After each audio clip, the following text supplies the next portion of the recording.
Bonjour à tous. Je m'appelle Marfa Smirnova et je suis une journaliste russe. C'est un plaisir de vous accueillir ici dans le studio de Trax East à Berlin pour vous parler de magie. Car ce phénomène surnaturel, à la frontière entre escroquerie et tradition, désespoir et divertissement, entretient une relation complexe avec la politique.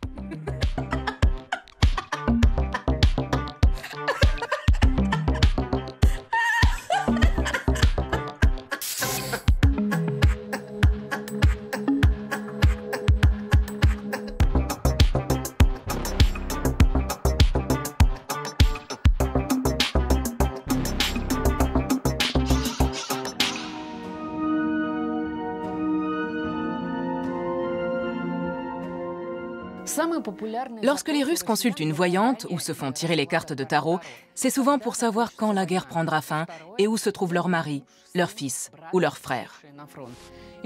Au printemps 2022, après un voyage en Ukraine, j'ai été contactée par plusieurs mères originaires de Sakhaline, une île située à l'extrémité orientale de la Russie, à plus de 6000 km de Moscou. Isolées de toute information, ces femmes avaient tout un fils qui avait mystérieusement disparu sur le front. Elles m'ont demandé de partir à la recherche de leurs enfants en Ukraine, en pleine zone de guerre. Cette demande ne leur semblait absolument pas absurde, car elles n'avaient plus rien à quoi se raccrocher. Ce même désespoir pousse également les gens à se tourner vers des imposteurs qui prétendent pouvoir retrouver une personne disparue en soufflant sur de l'eau.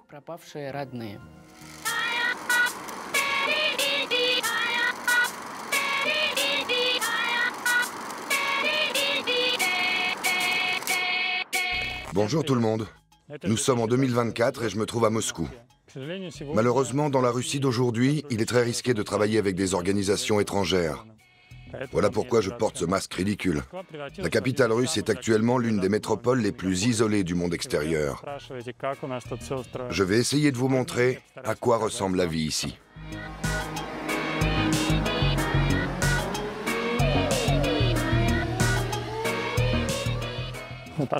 Beaucoup de choses ont changé au cours des 30 derniers mois.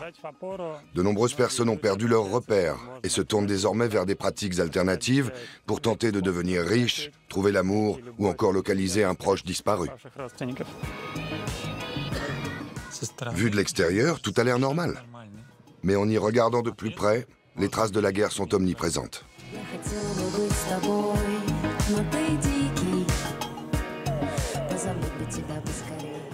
Même à la télévision, les experts militaires ont laissé leur place aux médiums. Le 7 et le 17 reviennent très souvent quand on étudie la date de fondation de la Fédération de Russie. Ce sont des chiffres qui symbolisent la victoire, le mouvement permanent et l'expansion. Et l'Ukraine, va-t-elle se dissoudre, s'effondrer ou se reconstruire? Elle sera confrontée à une fusion et n'existera bientôt plus en tant que pays. Malgré les prédictions de cette numérologue, la guerre s'est aujourd'hui déplacée sur le territoire russe. L'armée ukrainienne a lancé une offensive dans la région de Koursk et de nombreux habitants ont disparu ou ont dû être évacués. Grâce à l'intelligence artificielle, j'ai généré une photo d'une tante fictive, originaire de Koursk. J'ai ensuite contacté une voyante sur Internet pour lui demander de la retrouver. Voilà ce que ça a donné. Parle. C'est ma mère qui m'a conseillé de m'adresser à vous. Ça fait une semaine qu'elle n'arrive plus à joindre sa sœur. Elle vit à Koursk. Ça fera 6600 roubles. Je n'ai pas autant d'argent en ce moment. 6600 roubles, c'est une sacrée somme. Non, ce n'est pas cher, mon fils. La vie a augmenté, tu sais. Moi, je veux juste savoir si elle est encore en vie ou non. Eh bien, je vais te le dire. Vous pourriez peut-être m'aider pour moins cher. 1000 roubles, disons. Seigneur Dieu, pourquoi es-tu si mesquin? Allez, va pour 1000 roubles. Note mon numéro de compte. Pourquoi vous cachez votre visage? Attends, mon fils, je n'ai pas encore mangé. Et toi? Oui, j'ai déjà pris mon petit déjeuner. Pas moi. Bon appétit, alors. Merci. Pose un verre d'eau devant toi. Moi? Oui, toi. Cherche un verre d'eau. Très bien. Je peux prendre une tasse? Oui, vas-y. C'est bon.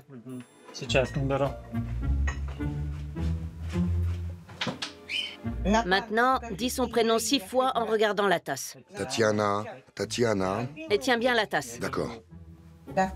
Tatiana, Tatiana, Tatiana, Tatiana, Tatiana, Tatiana. Elle est vivante.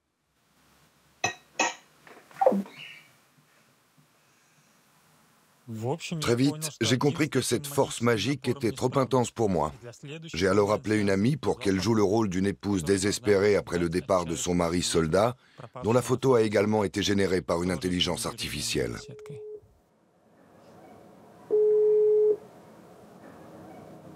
Vous voulez savoir s'il est encore en vie?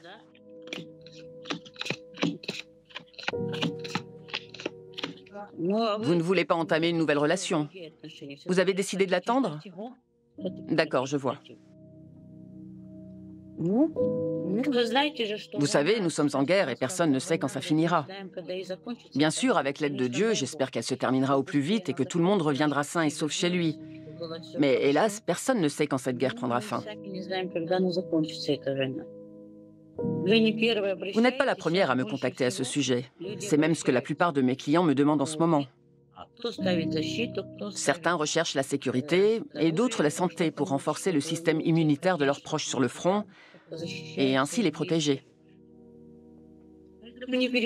Mais ne vous inquiétez pas, nous allons finir par en savoir plus. N'hésitez pas à me recontacter dans quelques mois et nous nous repencherons sur son cas. En attendant, si vous le souhaitez, nous pouvons lui fournir une protection pour que rien de négatif ne lui arrive.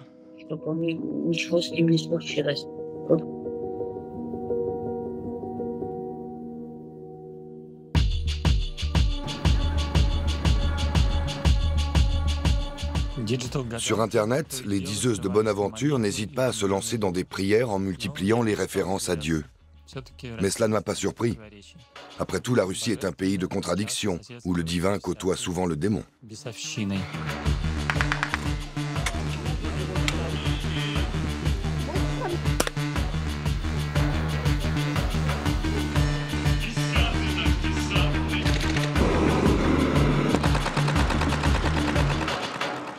Voici le parc d'attractions militaires Patriote, situé non loin de Moscou. La cathédrale des forces armées russes y a été inaugurée il y a 4 ans. On peut désormais y prier pour la victoire de la Russie en Ukraine et contre l'Occident collectif.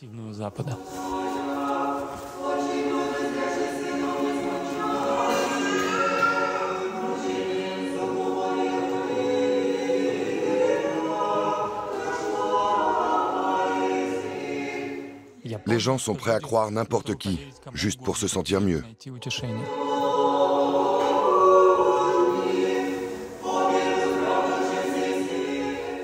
Les médiums peuvent fournir une aide psychologique, mais elle est loin d'être qualitative. Et le moindre rituel supplémentaire se monnaie. Malgré tout, l'au-delà permet parfois à certains de surmonter la perte d'un être cher. En tout cas, en temps de guerre, la magie est un business particulièrement lucratif.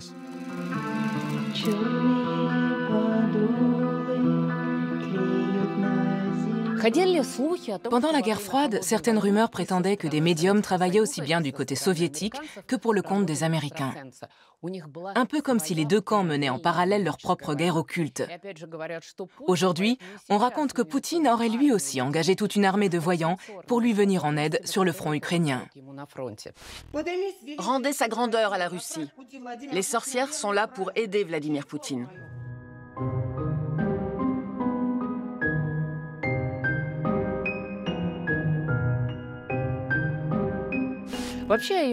Plusieurs médias fiables relatent régulièrement la fascination de Poutine pour l'occultisme. Il se serait même baigné dans du sang de biche.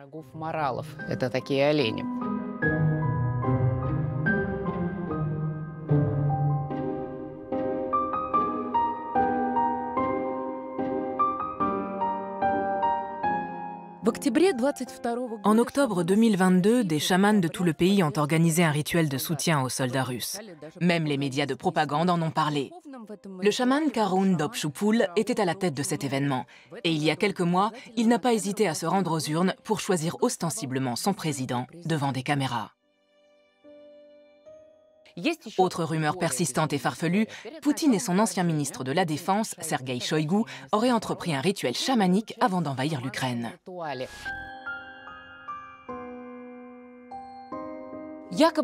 Les deux hommes se seraient costumés pour invoquer la victoire dans la résidence de Poutine au bord de la mer Noire. Un aigle aurait même été sacrifié à cette occasion. Une autre rumeur, tout aussi persistante, parle de chameaux sacrifiés pour contribuer à la victoire russe et améliorer la santé fragile du président. Et si la Russie a envahi l'Ukraine le 24 février, c'est parce que cette date aurait été suggérée par des astrologues. Tout comme on aurait conseillé à Poutine de modifier sa date de naissance. D'ailleurs, Staline l'aurait également fait.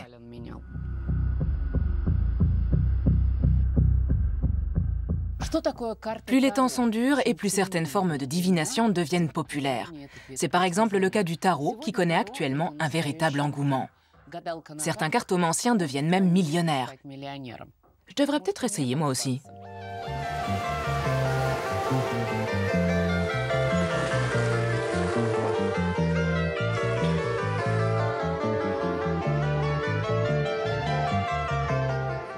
Bonjour, je m'appelle Anton. Sur ma chaîne YouTube, on me connaît sous le pseudo d'Anton S. Dans mes vidéos, je tire les cartes et je parle de potins et d'actualité. Bonjour, je suis la mère d'Anton et je m'appelle Angelica. Moi aussi, je suis spécialisée dans le tarot.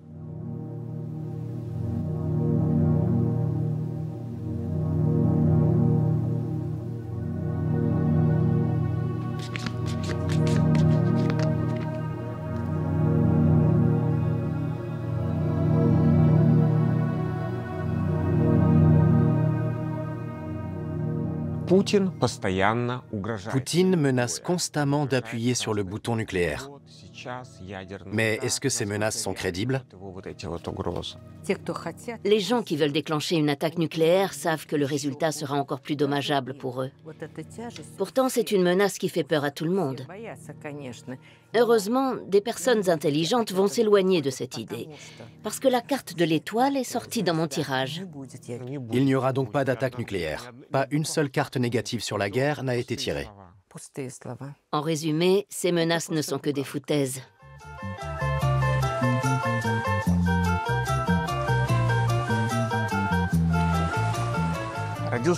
Je suis né en Estonie il y a très longtemps, en 1978. Ma ville natale est située à 1h30 de la frontière russe. Et si les choses continuent ainsi, Dieu nous en préserve, le monde entier risque de devenir russe. C'est effrayant. J'ai pris l'habitude de ne pas révéler l'endroit où je me trouve. Car dans mes vidéos, je parle de choses que l'on n'a plus le droit de dire en Russie, ni en Ukraine. Et à cause de ça, je suis régulièrement menacé.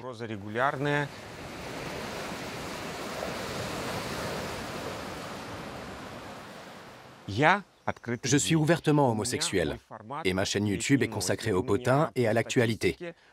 D'après mes statistiques, 89% de mes abonnés sont des femmes, et le reste est probablement composé d'hommes gays. Mes vidéos sont une sorte de chronique du quotidien en Ukraine russophone et en Russie.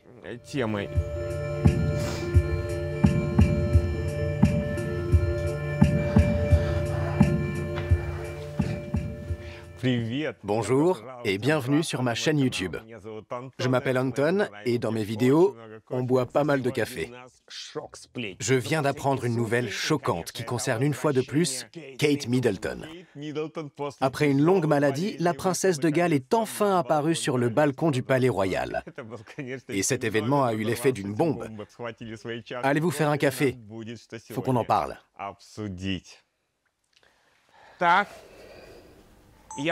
J'ai testé plusieurs formats de vidéos. Et un jour, comme ma mère est cartomancienne, je lui ai demandé de tirer les cartes en fonction d'une situation donnée. Il y a une forte demande en ce qui concerne la divination. Voilà pourquoi je suis spécialisée dans le tarot. Mais je m'y intéresse depuis que je suis enfant. À l'époque, on appelait ça voyante. Il y a 6 ans, je réalisais une vidéo par semaine. Mais j'en fais beaucoup plus depuis le début de la guerre. J'ai enregistré une émission intitulée « La guerre entre l'Ukraine et la Russie » où l'on tire les cartes par rapport à la situation sur le terrain. Que se passe-t-il actuellement en Russie? Le 9 d'épée. Cela symbolise des mères qui pleurent seules dans leur lit. Mais elles ne pleurent pas de leur plein gré. Ce sont des larmes forcées et inutiles. Alors comment tout cela va-t-il se terminer en Ukraine? Le fou. Tout recommence à zéro. Exactement. Tout est à refaire. Nos vidéos sur la guerre, Zelensky, les femmes des présidents, Alina Kabalieva et Olena Zelenska, ont plusieurs millions de vues. Notre public est constitué de russophones répartis en Ukraine, en Russie, au Kazakhstan ou encore en Biélorussie. Là-bas, les gens n'ont aucune perspective de stabilité et aucune confiance en l'avenir. Les émotions sont devenues plus intenses. Et les voyantes disent souvent plus de choses vraies que les responsables du Kremlin, au sens figuré du terme du moins. Y aura-t-il une révolution en Russie? Le 3 de denier. La révolution est en cours dans les coulisses. Ce n'est pas une révolution, mais une division du pays. En tout cas, quelque chose se prépare. Et on en parle déjà en coulisses. Le plus terrible, c'est lorsque nous avons littéralement prédit la mort d'Alexeï Navalny. Le tirage se termine par le 10 d'épée. C'est affreux. Un vrai coup de poignard dans le dos. Je le vois temporairement incapable de bouger. Pas temporairement, il est bien mort. Lorsque Navalny est décédé il y a quelques mois, cette vidéo a connu un véritable engouement. Les gens nous écrivaient pour dire « Mon Dieu, vous aviez tellement raison ». D'autres personnes, en revanche, réclamaient moins de contenu politique et plus de potin. Malheureusement, on ne peut pas systématiquement éviter la politique. Chacune de mes vidéos dédiées au potin se réfère toujours un peu à la politique. Hornet est une application de rencontre pour hommes. Le service de censure russe l'a récemment bloqué sur ordre de l'Organisation nationale de la jeunesse. Ces gens-là ne connaissent pas la notion d'intimité. Ce sont tous des hétérosexuels chrétiens et orthodoxes. Verka Serdushka a donné à Kiev un concert en russe. Sur la toile, les internautes s'en sont offusqués. La quasi-totalité du monde, y compris l'UE et les États-Unis, a reconnu les résultats des élections présidentielles russes en grinçant des dents. Ce n'est pas comme ça qu'on lutte contre un dictateur, c'est lui qui a lancé cette guerre en Ukraine. Quand il y a le moindre problème avec une star ukrainienne, les Russes jubilent. Et quand quelque chose ne va pas dans le showbiz russe, ce sont les Ukrainiens qui jubilent. Ce genre d'affrontement et d'avalanche de haine était très fréquent au début du conflit. Mais tout cela s'est heureusement calmé, parce que les gens s'habituent à la guerre et aux morts.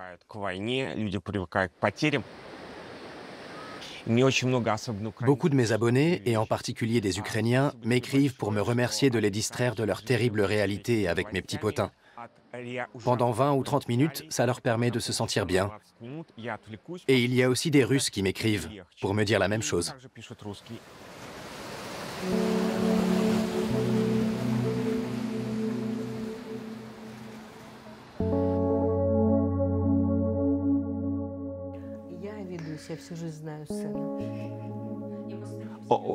L'ordre mondial pourrait bientôt changer du tout au tout. Quel sera l'impact des prochaines élections américaines sur la planète? L'as de bâton. Cette carte symbolise l'énergie créatrice, mais aussi une nouvelle vie. Celles et ceux qui vont participer à cette élection en sont pleinement conscients. Il y a aussi une dimension liée à la prospérité. Un peu comme si tous les protagonistes suivaient leur propre route en souhaitant être le messager qui apportera une bonne nouvelle. Ce sont d'excellentes cartes. Un tirage très positif. Et on termine avec l'as de denier. On dit qu'après cette carte, il faut arrêter l'interprétation, parce qu'on ne peut plus rien prédire ensuite.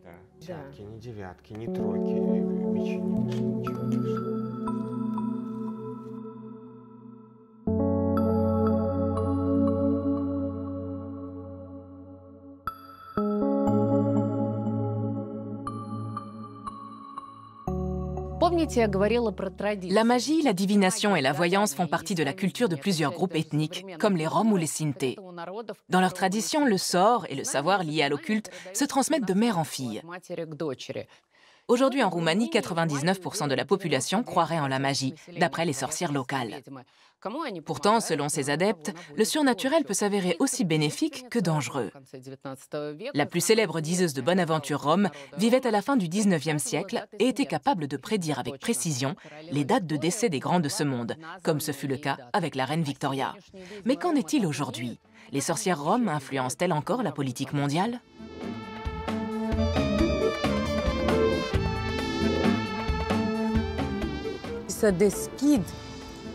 J'ai décidé de fonder cette école et ce musée afin de préserver les traditions roms et aussi nos connaissances liées à la magie.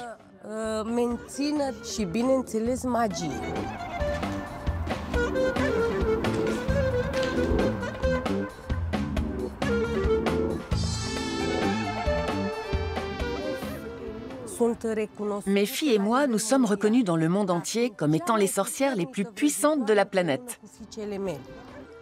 Et notre don s'est transmis au sein de notre famille, de génération en génération.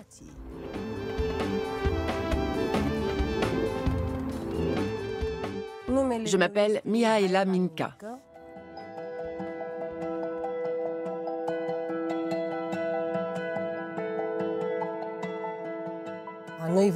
Nous, les Roms, sommes originaires d'Inde.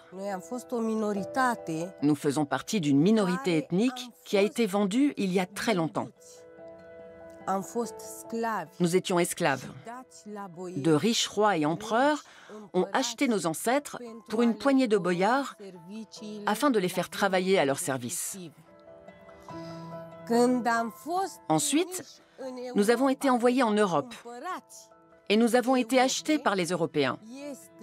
Nous avons cependant conservé certaines traditions qui sont très importantes pour nous et que nous continuons d'honorer. La danse, la musique, la magie, l'artisanat du bois, de l'argent, de l'or et du fer.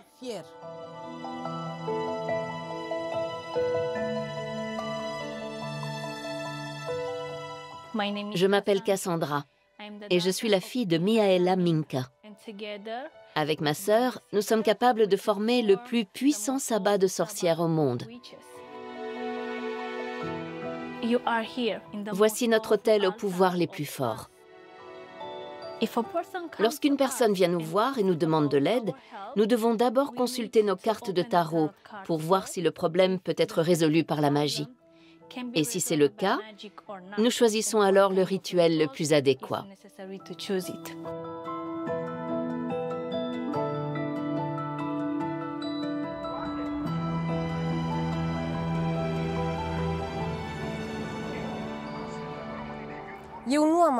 Je n'ai pas eu l'opportunité d'aller à l'école parce que mes parents et mes grands-parents étaient nomades et se déplaçaient encore en charrette. Et puis, j'ai grandi, et quand je me suis mariée et que mes enfants sont nés, j'ai absolument tenu à les inscrire à l'école pour qu'ils aient une bonne éducation.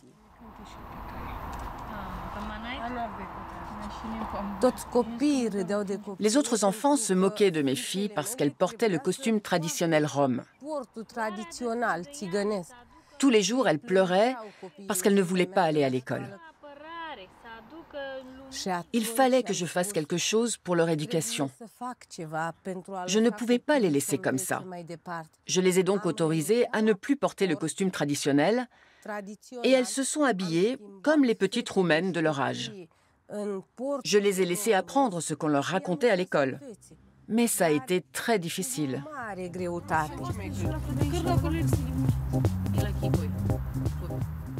Bonjour, je m'appelle Kalyantra et j'ai 13 ans. Je suis la fille d'Anna, la nièce de Mihaela Minca. J'ai appris l'anglais grâce à Netflix, mais aussi à l'école et sur Internet. Pendant les cérémonies à l'hôtel, on parle aussi beaucoup anglais. Moi, je pense que cette école va être le nouvel Harvard.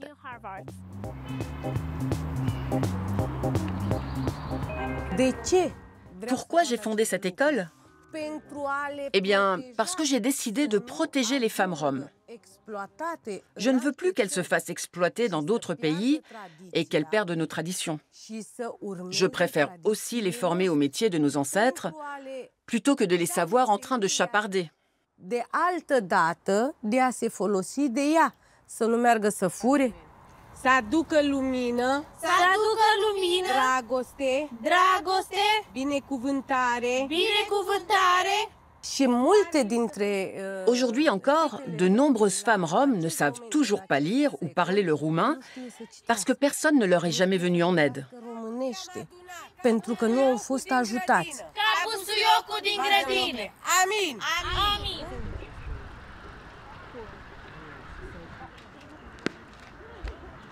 În România, En Roumanie, 99% des gens croient en la magie. Ils vont voir des sorcières et leur demandent régulièrement des conseils. ne cer servicii. Mais tout cela, malheureusement, est fait de façon clandestine. Și La culture du secret est inscrite dans l'ADN des Roumains. este genetic. Pentru Longtemps, nous avons vécu sous le communisme et nous avions peur d'exprimer notre point de vue en public. de a nu C'est d'ailleurs quelque chose que nous partageons au sein de la population. public și Nous portons tous le même traumatisme. din trecut. Vous croyez en la magie? Bien sûr, oui. Beaucoup même. Regardez, je vais vous montrer. Qu'est-ce que c'est? Mes pierres de protection. Ça, c'est un lapis lazuli, et là, c'est une obsidienne noire. Ça me protège des sorcières et de leurs mauvais sorts. C'est une améthyste. Cette pierre est liée au cancer, mon signe astrologique. Elle m'apporte de la joie et sans doute aussi de l'équilibre dans la vie. Je n'ai jamais consulté de sorcière, mais une fois, un ami m'a tiré les cartes de tarot.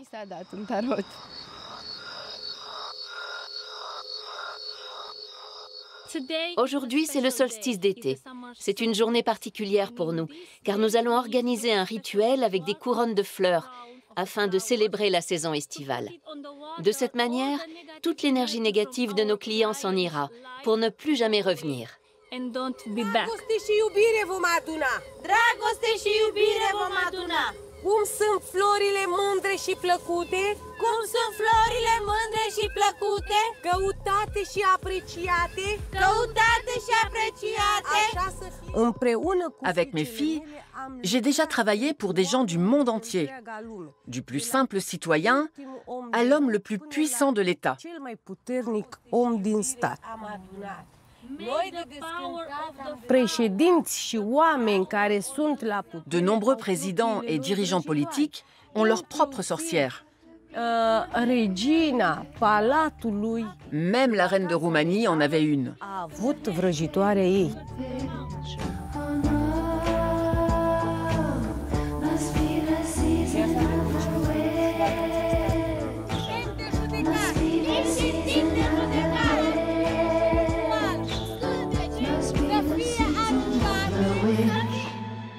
Folosesc și magia albă. Je pratique aussi bien la magie blanche que la magie noire. Et j'offre mes services à toutes les personnes. Dacă eu personal Même si leurs doléances ne me plaisent pas toujours, je ne vais pas les renvoyer. nu am cum să dau. J'aiderai même Vladimir Poutine s'il voulait me consulter. Vladimir Putin, magică de sânziene, pentru a citi.